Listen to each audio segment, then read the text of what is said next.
Don't tell me you eye up the celebrity because of the way that they look. Don't tell me that you like the aesthetics of a certain singer because they look different and the way that they look. Don't tell me you thought that boy or girl was cute because of the way that they look or their aesthetic, and tell me that looks don't matter, because they do. They do. And that's only in our human nature. We have eyes for a reason. As long as you have eyes and probably sense of touch, because you can probably feel someone. As long as we have eyes, looks will always matter. It's in our nature. So get with the system.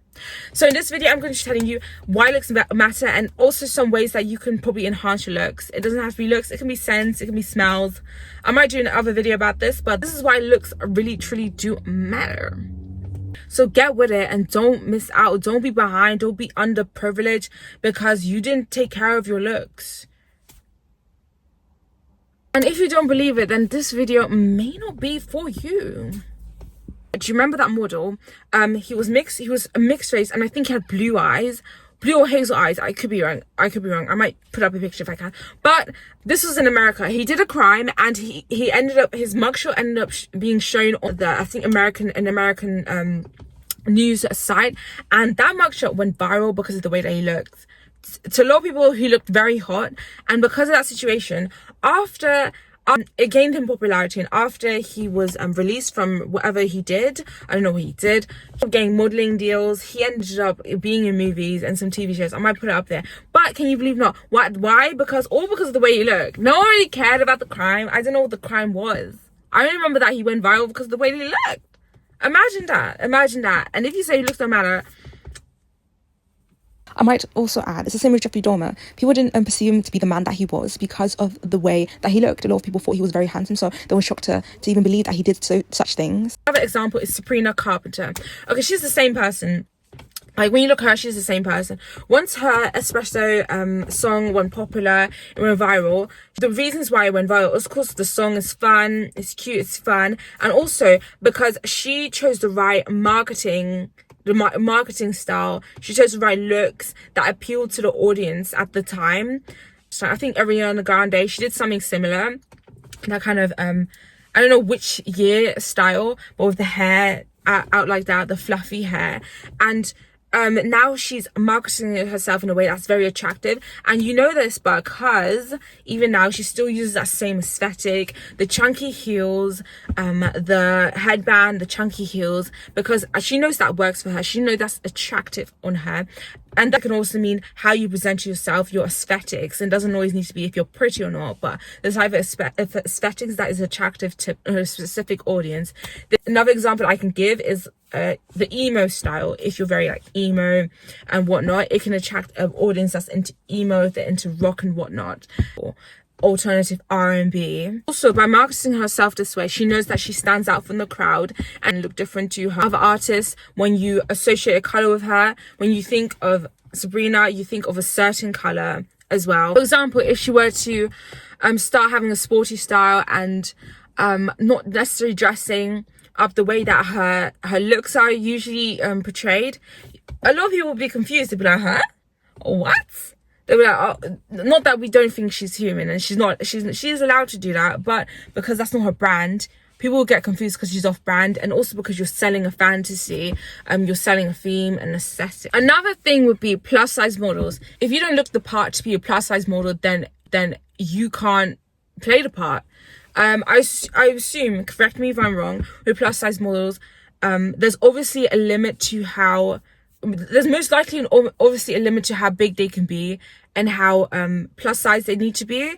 So even plus size models, they have a limitation. They still need their models, so they still need to look good. Present themselves in a way that's presentable regardless. If you're too slim, you can't be a plus size model because you don't fit the look. At school, teachers judge. They judge you on, they say, oh, you don't look presentable, you don't look professional, you tuck in your shirt, do your tie up, why is your hair scruffy? Why do they do these things? It's because once you start getting into a job, you start getting to interviews, you know that you need to look presentable, you know you need to look the part for a job. Even if you're going to a construction job, when you do that construction job, and naturally you'll have to wear You have to wear the shirts, the clothes. But regardless, if you go into that interview, you still need to be professional. You probably still need to wear a suit. You probably still need to wear a shirt.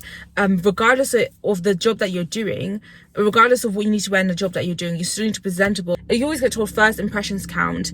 Your first impression, unless it's like in an interview, unless it's like a phone call and they can't see your face. It can be a video call. You need to be presentable. But because they don't know you yet, naturally, we're programmed to judge people based on the way that they look, because we don't. That's just to protect ourselves. That's just for our own safety. Because we don't know you yet. We don't know what you can do.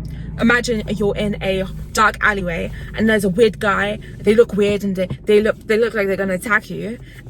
Naturally, your body is going to be like, what's happening? Oh my God, scary! If you see a monster, you're gonna be like, I'm not familiar. If you're gonna see a big scary dog barking up to you, like, very angry, you're gonna be scared. Oh my God, because of the way that they look. Because of the expressions, the facial expressions, because of what they're wearing, because they look dark. And naturally, you're going to be scared, because that's just human nature. Your body is reacting, your body is protecting you, your body is warning you. Your intuition and your mind is warning you that something is scary, something looks worrying. Or imagine in an interview, someone comes up to an interview and they don't look good. They don't look like they've taken care of themselves. They don't look like they've cleaned themselves. They look clean and whatnot. And they're probably going to for a dentist interview. Of course, they may not likely hire them, even if they have a fabulous resume, because part of being in the dentist industry, you have to look clean, you have to look presentable, you have to look clean, because the things and tools that you're working with is very like clean. You have to clean it all the time, put antiseptics on it. I don't know about much about this. So it would be very ironic or hypocritical for them to hire someone who looks scruffy, the attire is scruffy. And also because you presenting yourself shows how professional you are and how respectful you are to yourself and for them. Also because you want this job, you need this job, so you need to give them a reason to hire you. So you should put in the effort. So if you don't present yourself, it will show your attitude as well and show you how you feel about the job as well. With dating, everybody has a type. So you could be the hottest person in the world, and so someone might not like you because you're just not their type, or you don't appeal to them, so they won't go for you because you just don't appeal to them. Of course, people can learn to appeal to the way that you look and your aesthetics, but instantly that may not be the case. Like if you're very hot, a certain guy might not go for you only because they might like partners who are more cutesy, more cute. I don't know. But it's also dependent on preference.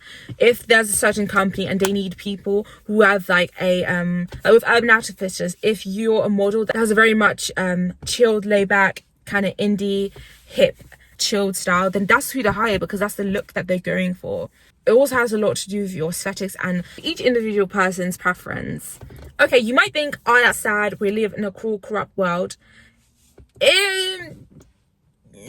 No, because I guess we're animals. When it comes to mating season for different animals, some animals, for example, the peacock, the peacock with the biggest, I don't know what it's called, I'm just going to call the biggest wing, because they have one, like, I don't know, the biggest like wing, I don't know what it's called, and the most biggest and beautiful one is most likely going to get the other peacock, I don't know which gender, but get the other peacock because of that very thing. And it goes to show, it's just in our human nature, it's just how animals are. Because if it weren't for these things, you struggle on whom you would choose as a mate. And at the end of the day, we have eyes and we need to look a certain way regardless. If you're feeling sad, use it to your advantage. Okay, so you know these things, your looks do matter, so you can use this knowledge to hack a lot of things in life, create a certain aesthetic. For with Sabrina Carpenter, of course, she's a celebrity, so it might be different, but she goes for a certain look because she knows the benefits she can gain out of those certain aesthetics, and that applies to most celebrities. For example, with Timothy Chalamet, he may not be everyone's type, but his marketing team were able to present him in a way as to where he's got chick style, plain, clean, and he has a kind of Frenchman kind of vibe and look, flowy hair. Back in the day, I think, not now, and that can attract a certain type of audience. He's done it in a way, or his marketing team have done it in a way to attract a certain audience and using his looks to gain what he needs. Once you know this, you can hack it in a way so that you can attract the things that you want to attract based on the way that based on your appearance. If you want a certain job, you dress up a certain way. If you want to be a luxury influencer, you're naturally going to look elegant, have your Instagram look elegant. You take lovely pictures and whatnot, so that it will attract the brands and it will attract the audience that's interested in those luxury type of things. So you can use your looks to strategically to attract what you want. You can always change your looks. You can decide how you're presented, so you can change your looks, change how you're presented, change your aesthetics, so you can attract the type of audience that you want, attract the type of like brands that you want, the type of people that you want into your life based on how you look. So the moral of the story is to use your looks, be strategic, and use your looks to your advantage. Don't forget to like, comment, and subscribe, and let me know your comments and let me drop some comments and thoughts about what you thought about this video. Do you still not agree? What are some things you weren't happy about? I'd like to hear your comments, and I'm going to be posting one every 2 days. Don't forget to subscribe, and if you like this video, I highly recommend you watch this video. And that was all for today. I hope you have a lovely day.